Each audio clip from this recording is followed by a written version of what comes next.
So, you know, when Dennis and I were having our weekly chat about all of the toys we would like him to help build for us, I think we were talking about the Pegasus last time and how we're hearing some people say they might want a slightly bigger one. So what we've introduced is the Atlas Super Heavy Lifter, unveiled in probably the most flattering way you could. Unorthodox method ever done, but here it is.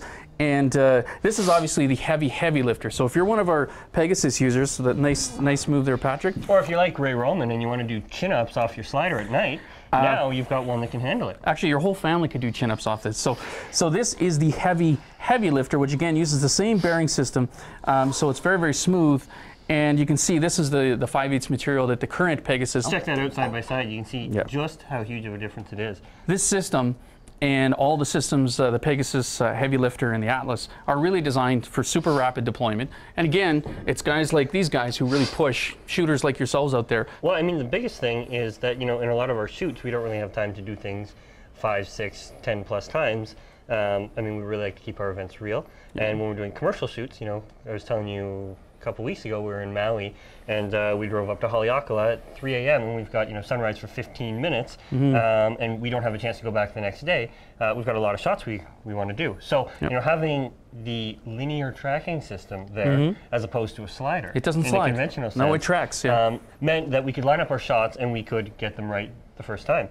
Having the bullhead was huge because we actually have some shots where we lean it on a rail and then on the ground, and we could actually level it and then kind of drop the camera into the scene. Right, the escalator pushes, I call them. Yeah, which was great. And then obviously you've got the option to go on C-stands or tripods, or you've got the legs. Yeah, and again, the reason is we're being pushed by people in the field who are using this, who really like it and they love the legs, but the question was, well, we want to use it on an $800 table without scratching it, and we want to use it like we were on the paintball field last night on basically rocks, and you'll see it. I mean, we just drop it on the ground. So having legs that are independently adjustable, kind of like insect blades, we know is going to be very popular. Of course, they have to support a couple hundred pounds too without moving, so that's a bit of a challenge, but we got that figured, and you'll see that soon. One of the best things for me as kind of a obsessive compulsive design guy is to go out and actually get in the field with these guys. That's where I learn the most. I mean, I obviously like shooting and I like using the equipment. He was really in the field with us yesterday. Yes, I was in the field. I was. I think I star in the launch of our little. I think you had the most epic scene, and it actually featured the slider.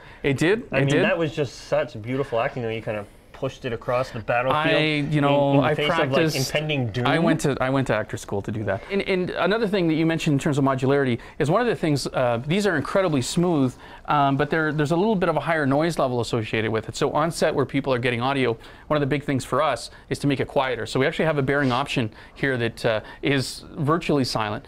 There's a little more stiction, so meaning when you're starting, there's a little more force required, but it's very quiet. So what you would notice is it's going to behave slightly more like a conventional slider versus a linear tracking system. So, you know, the beauty part of this is that you can do these, you know, perfectly slow little slides here, and, you know, you get it right the first take. When you switch over to the other one, you are going to notice that, you know, it's not quite as perfect, but one unit can do two things. Like a conventional slider won't do what this is doing, which is basically, now this is with no weight on it, but imagine a 50-pound rig on this.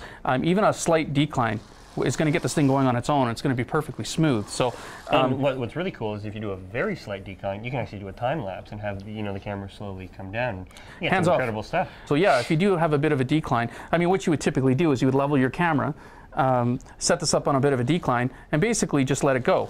And it's going to, especially with weight on it, it's going to be very constant movement. So it really is a linear tracking system in that case. This particular system has a 150 millimeter ball. And so if you have a 150 mil system, it'll drop in. The 100 mil ball that works on the Pegasus also drops onto this system. So if you've got 100 or 150, you're cool. If you were using, say, the rig that we've been playing around with, which is now Medusa with the handles folded out, it really doesn't matter if you had the full cage on here, the shoulder rig or whatever, because if you've got a quick release plate on it, which we do, it's basically going to drop onto your tripod head. You're going to do your movement, and in this case, I mean, in a pinch. And again, you know, what you have is multiple contact points aside from the actual camera when you can actually use to slide it. So you got a perfect sliding motion. You're not actually touching the camera, you know, and when you isolate it, you're obviously going to eliminate any shake there. Also very nice. shooting events like us, generally they're already a little apprehensive about bringing a bag of lenses and having to shoot an event, know what focal length and where they're going to be and everything else before they actually start shooting, and they want to minimize the amount they need to switch things around. And what this really allows you to do is take one rig to a shoot and customize it during the day very quickly, right? So I mean, we started with the shoulder rig. In 15 seconds, shoulder rig's off. We're ready to go onto the Steadicam. Right. And in the same configuration, either with or without the shoulder pad, we can throw it on a slider or on a tripod. So we can use all of our tools with one setup, and just get the whole package and kind of configure it how you want. And our goal always is about a 15-second transition, something like that. But we brought the camera in on cable, but I think we had it off there probably in about probably 15 seconds, and off the bowl and bowl off and back, ready to go. So.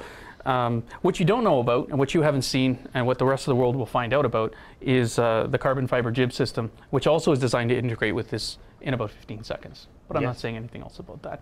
But when he does say something about that, it is going to be insanely cool. So the question is, did Still Motion come up to Thunder Bay to hang out? I mean, it's a lot of fun to hang out with us, I know. But did you really come up here just to shoot this video segment? Perhaps not. I think there might have been other reasons. Yeah. There might have been other reasons, and I think people are going to find out about it pretty soon, and I think they're going to be pretty excited about what we've got coming. So, especially because they can get something pretty significant out of it. Significant at it. Well, I guess very low cost to no cost.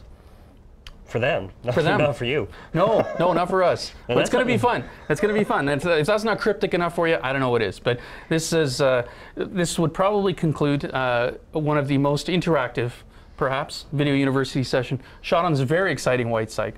But we got some very, very cool stuff coming. So thanks for watching. I hope we kind of explained a little bit about our philosophy. We're using the 5D Mark II here. This could be any DSLR camera, and it could be a video camera, because the same form factor is absolutely applicable, as does the follow focus. The parts are designed to work with all platforms. And I mean, if you don't want to use the follow focus, if you don't want to use the flags, all of these things again come off very quickly. You can go something similar to our setup that's a little bit more discreet for when you're shooting. Sure. Or you can build it all the way out. But again, you're buying one setup. Hey, thanks. Thank you, guys. Hey, thanks a lot.